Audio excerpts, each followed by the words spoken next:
International health seminars on BRICS and Africa have been launched.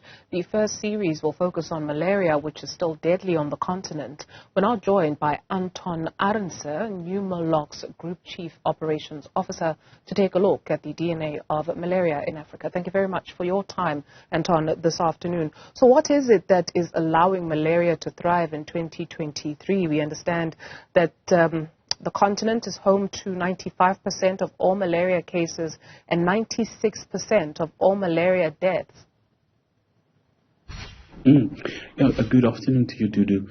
I think more than just about malaria, there are a number of illnesses and diseases that continue to plague the African continent. Illnesses as simple as polio has been forgotten by many developed countries, but continues to be a problem on the continent of Africa. And similarly, malaria, you're correct in the data that you've presented. It continues to be a significant problem. And one of the objectives of this seminar series is again to raise very sharply the focus to address the issue, not only in terms of backlog, in terms of vaccinations, but also looking at cutting edge innovations in the development of new vaccines and new pharmaceuticals to address the malaria plague on the continent, not only of Africa, but in other developing countries as well. Anton, what is the issue? You mentioned that in some developed nations, such is forgotten, right, that it's even in existence. So what remains to be the issue on the continent? Yeah. Look, so I think it'd be useful to just broaden the conversation ever so slightly, Dudu.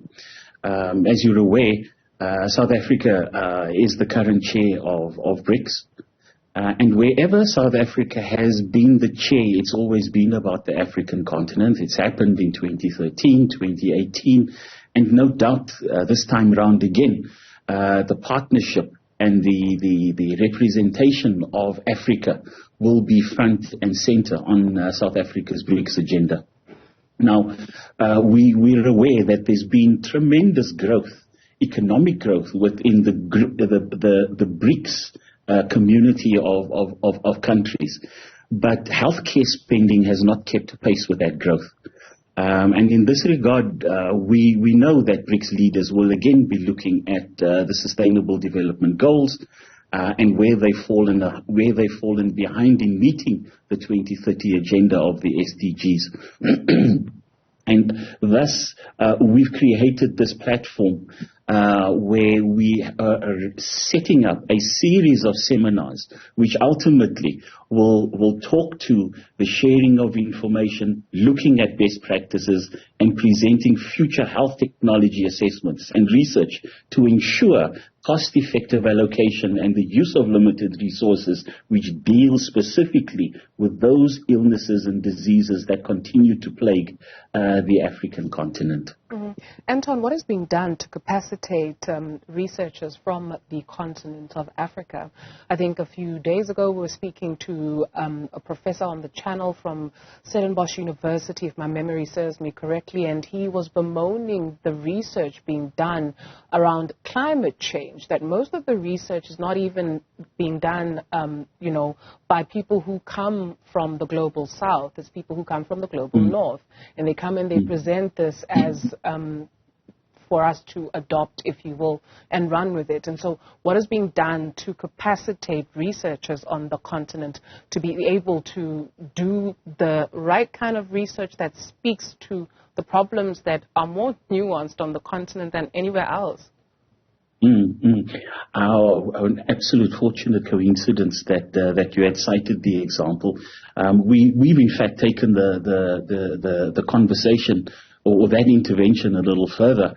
So during the launch of our seminar series this morning, we're very excited, along with the partnership of the BRICS Development Bank, to announce the establishment of the BRICS Health and Pharmaceutical Association of Africa. Its main objectives to promote clinical research development and innovation, looking at pharmaceutical manufacturing hubs for Africa, and this is specifically within the BRICS context, looking at a health regulatory approval center for BRICS, as well as looking at traditional medicines, not only from Africa, but also from India, as well as China, and then also looking finally at preventative health advancement. So for us, this is more than just R&D.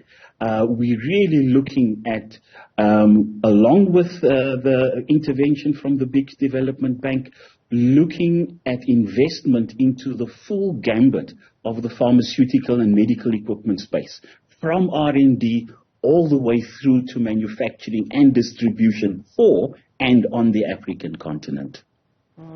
You mentioned, of course, this is all part of that summit that we're anticipating in August. How to then negotiate for the benefit of the continent, right? Because you've got some countries within BRICS that are doing much better than others, right? And so when you go into partnerships and you go into research partnerships as well, what conversations are we having around preserving and making sure that the countries on this continent actually benefit from all of this work that is happening at high level? Look, I think it's important to place what we are talking about within a bigger context, and understanding that we are living in a significant global shift. There was a recent report done by Bloomberg which indicated that from the latest IMF data, BRICS nations in this calendar year will surpass G7 nations for economic growth.